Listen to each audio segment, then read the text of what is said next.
श्री राम जय जय राम। श्री राम जय जय श्री राम जय राम। सज्जनों नमस्कार। भक्ति उदय चैनल में आपका हार्दिक अभिनंदन। आज हम आपको कार्तिक मास महात्म कथा के अंतर्गत 19वें अध्याय की कथा सुनाएंगे। कल 18वें अध्याय की कथा में आपने सुना कि किस प्रकार ब्राह्मण सुमेधा ने तुलसी वन की परिक्रमा लगाई, जिसके बाद हरि मेधा ने उनसे पूछा कि आप तुलसी का महात्म समझाइए।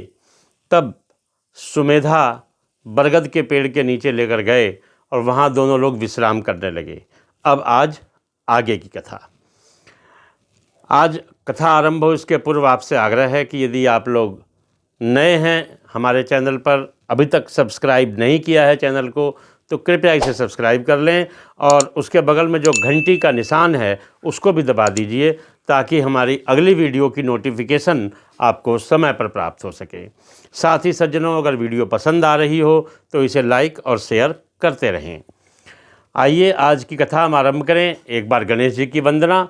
विघ्नेश्वराय वरदाय सुरप्रियाय लंबोदराय सकलाय जगद्विताय नागाननाय श्रुतियज्ञ विभूषिताय गौरीसुताय गणनाथ नमो नमस्ते। ओम गंगणपतये नमः।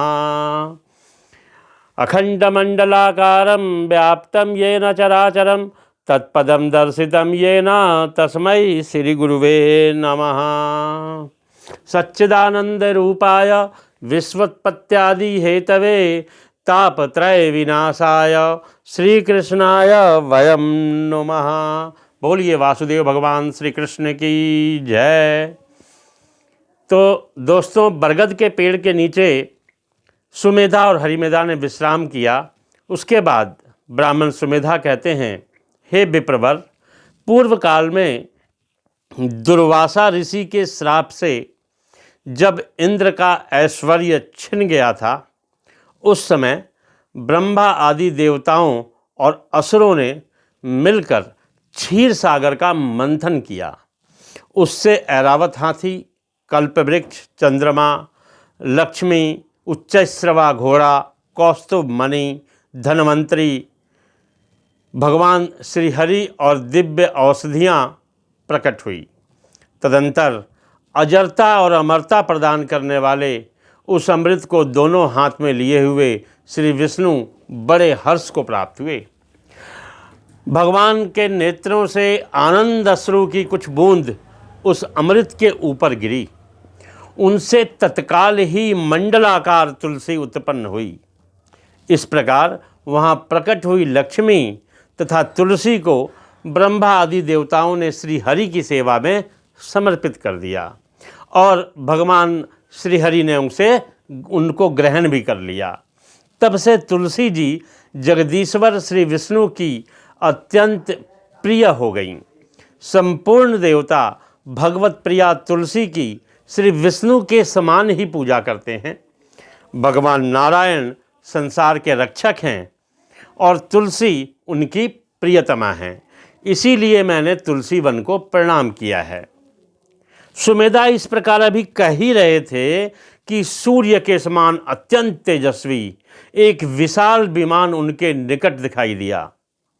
उन दोनों के आगे ही वह बरगद का वृक्ष गिर पड़ा और उससे दो दिव्य पुरुष निकले, जो अपने तेज से सूर्य के समान संपूर्ण दिशाओं को प्रकाशित कर रहे थे। उन दोनों ने ब्राह्मण हरिमेधा और विप्रवर सुमेधा को प्रणाम किया। उन्हें देखकर वे दोनों ब्राह्मण भय से विह्वल हो गए और अचंभित होकर बोले, आप दोनों कौन हैं? देवताओं के समान आपका सर्वमंगलमय स्वरूप है। आप नूतन मंदार की माला धारण किए कोई देवता प्रतीत हो रहे हैं। उन दोनों के इस प्रकार पूछने पर वृक्ष से निकले हुए पुरुष बोले, विप्रवरों, आप दोनों ही हमारे माता पिता और गुरु हैं। बंधु भी आप ही दोनों हैं। इतना कहकर उनमें से जो ज्येष्ठ था वो बोला, विप्रवर, मेरा नाम आस्तिक है, मैं देवलोक का निवासी हूँ। एक दिन मैं नंदन वन में एक पर्वत पर क्रीड़ा करने के लिए गया। वहाँ देवांगनाओं ने मेरे साथ इच्छानुसार विहार किया। उस समय युवतियों के मोती और बेला के हार तपस्या करते हुए लोमस मुनि के ऊपर गिर पड़े। यह देखकर मुनि को बड़ा क्रोध हुआ। उन्होंने सोचा कि स्त्रियां तो परतंत्र होती हैं, अतः यह उनका अपराध नहीं है, यह दुराचारी आस्तिक ही शाप पाने के योग्य है। ऐसा निश्चय करके उन्होंने मुझे शाप दिया, अरे तू ब्रह्म राक्षस होकर बरगद के वृक्ष पर निवास कर। फिर मैंने विनयपूर्वक जब उन्हें प्रसन्न किया, तब उन्होंने इस शाप से मुक्त होने की अवधि निश्चित कर दी। उन्होंने कहा, जब तू किसी ब्राह्मण के मुंह से भगवान विष्णु का नाम और तुलसी की महिमा सुनेगा, तब तुझे तत्काल ही मोक्ष प्राप्त हो जाएगा। इस प्रकार मुनि का शाप पाकर मैं चिरकाल से अत्यंत दुखी हो इस वट वृक्ष पर निवास करता था।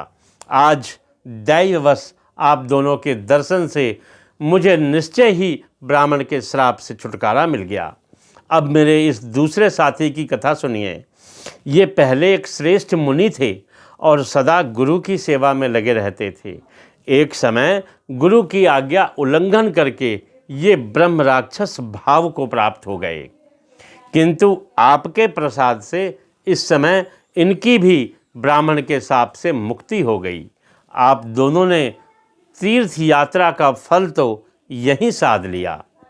इस प्रकार कहकर वो दोनों उन श्रेष्ठ ब्राह्मणों को बार बार प्रणाम करके और उनकी आज्ञा ले प्रसन्नतापूर्वक दिव्य धाम को गए। तत्पश्चात वे दोनों श्रेष्ठ ब्राह्मण परस्पर पुण्यमयी तुलसी जी की प्रशंसा करते हुए तीर्थ यात्रा के लिए चल दिए। इसलिए भगवान विष्णु को प्रसन्नता देने वाले इस कार्तिक मास में तुलसी की पूजा अवश्य करनी चाहिए। तो सज्जनों, आपने देखा कि तुलसी का कितना बड़ा महत्व है। उम्मीद है आप सभी लोग इस कार्तिक मास में भगवान श्रीहरि और तुलसी की पूजा करते हुए अपने अपने लिए सुख, वैभव और ऐश्वर्य की प्राप्ति करेंगे। ये कथा आज यहीं समाप्त होती है। कल हम तुलसी विवाह की कथा लेकर 20वें अध्याय में फिर उपस्थित होंगे। तब तक के लिए जय श्री कृष्ण।